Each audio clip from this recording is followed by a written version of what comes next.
Greetings and welcome to another beautiful episode of Books and Things with John. So today we're actually going to be reviewing a really brilliant book. Brilliant because it's jam-packed with lessons as always, and it makes you tick. It just makes you want to read the book more and more. A few weeks ago I showed you a couple of books I'll be reviewing this month, and this is actually one of the books I'm going to be reviewing. Today I'm going to give 3 lessons I learned from this book, and the next week I'm going to give another 3, making a total of 2 episodes from this book. The book we're reviewing today is titled The Gift of Anger, and it's by Arun Gandhi. The Gift of Anger by Arun Gandhi. Wow, I'm just going to give a short run about the book, and yeah, we dive straight into the lessons I learned because I don't want to waste your time. I know you're busy.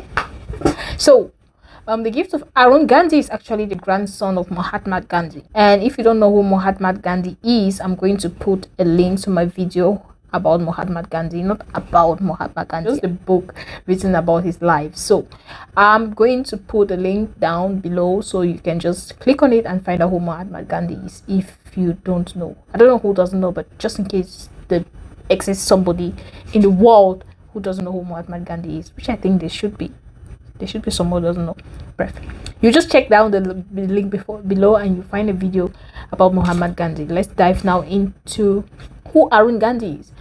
Arun Gandhi is the grandson of Mahatma Gandhi, and he holds many of Mahatma Gandhi's ideals, such as non-violent methods of conflict resolution. So they are against wars, they are all for humanity, helping humanity and improving the human existence and all. So that's basically a background of both of them, and the reason why he turned out to be, I think in my own way, a lot more like his grandfather in terms of his ideals is because he spent a lot of time with his grandfather building up his ideals, and his grandfather actually firsthand taught him what he knew and basically taught him what he learns and got in this book. I'm going to just post a link below on the book, which you can find on Amazon. And this book is actually a compilation of the lessons he learned, not only during his visit during the time when he was 12 years old, but throughout his life and his experience with his grandfather. And it's so insightful. There are a total of 13 lessons he issues here. Every chapter has a new lesson. I think it's a lot more like Tolstoy's book. Yeah, because every chapter has a new lesson. But this is not actually fiction. This is actually real life stories and his experience. And my lessons I learned from this book were actually quotes from the book. Yes, I just thought of like there were a lot of beautiful quotes from the book, and I had a bunch of them. I'm like, yeah, why don't I use these quotes? Every quote that touches me as a lesson I learned from this book. The first lesson, I actually got this from the first chapter, which is on page 2 of the book.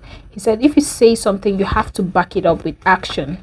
And this quote actually came because when Arun Gandhi landed in South Africa, when Arun Gandhi landed in India with his family for the first time, his father offered him to get into a trolley or a car which was going to take them a long distance to meet your grandfather, but he refused. His sister got in, his mother and his dad were walking on foot because there wasn't enough space for all of them, but he insisted that he was grown enough and he could walk on foot. So halfway through the journey, he was tired, his feet were were paining, the scorching sun was dealing with him. But this actually stuck with me because he said he needed to complete the journey because there was a rule in their household, and the rule was very simple. If you say something, you have to back it up with action. So he said he was going to walk all the way. He needed to walk all the way, whether his feet were hurting or the sun was burning his head or he regretted making that decision. The fact that he said it, he had to do it through the end. And this is like a very important lesson personally, because most often sometimes we say things that we're not able to do. You know, like, I will love you forever. Yeah, why did I just think about that? Yeah, we say things that we may not be able to do, or we're incapable of doing. I'll buy you a house, or buy you a car, or I'll do this, I'll do that. There are a lot of things we say that we are not able to back with action. So this is not to say that if you say something and you're not able to do it, you should kill yourself or you should hang on a tree.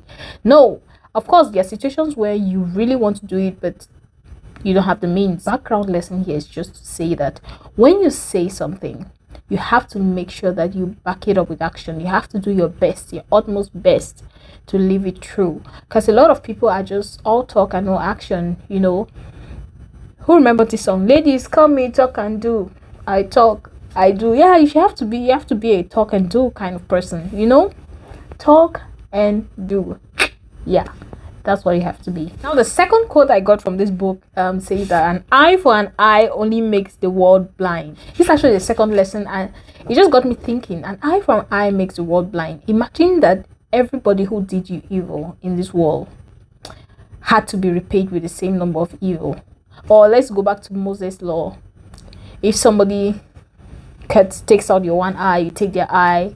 Take their leg, you take their leg. Imagine the number of people who won't have eyes and legs, and some people may not even have both eyes, and they'll have to borrow their children's eyes to complete the process of an eye for an eye. So yeah, that actually just got me thinking. It's actually easier said than done, I know, particularly for me who doesn't easily let go of certain annoyances. Sometimes it's better to just let go than to fight back, because I realize that bitterness always has a recurring pattern.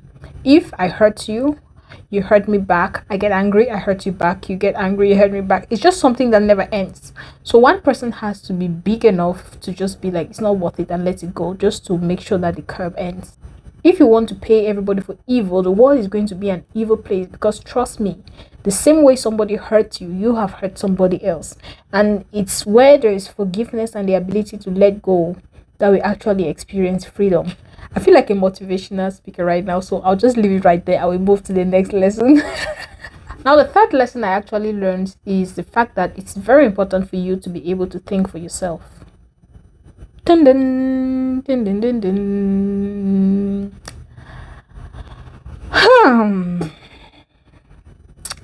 Thinking is actually a very hard thing, especially when you're faced with a hard decision. When they give you an egg and an omelette, boiled egg and omelette, and you like egg in any form, it's hard for you to choose. Or when somebody gives you biscuits and butter cookies. Some decisions are just really hard in life.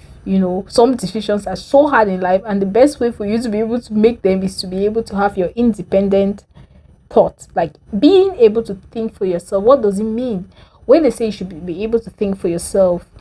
In my opinion, I think it means putting together all the bits and pieces of a problem or of a situation and making sense of it in your own way. If there's a problem, how do you see the problem? Not how do people see the problem and whether you agree with their view or not. No.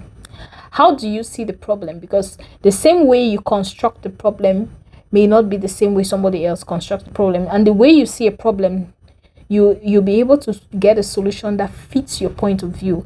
And when you base your decisions and your actions or whatever based on what you have conjured, and you're 100% certain that that's what you want, or that's how you feel, or that's how you believe it to be, it's easier to live by than to walk just on what people think. Like if this person thinks that this career, for instance, is good for you, you go with it. This person thinks that this one, you just become somebody who is blown to many directions. You don't have a mind of your own. So this doesn't mean that you should lock out all the ideas that people give you. No, of course, receive all ideas, but you should be able to take all of them and logically arrange them into something that will benefit you or into your own way of seeing it. Yes, be someone who thinks for yourself, but don't be over confident in your abilities. Take all opinions and make a concrete judgment based on your own point of view and based on how you experience the world daily. I hope these lessons were actually helpful to you, and I hope they actually enriched your week and your day. Making these videos actually just makes me think about what I read and what I write and memorize it in like a very unconventional way. So yeah, I hope it actually helps you as well. And if you have anything to say about either of the points I just mentioned here, feel free, drop a comment in the comment section and I will definitely reply to you. Thank you very much, and I hope to see you soon. Ciao.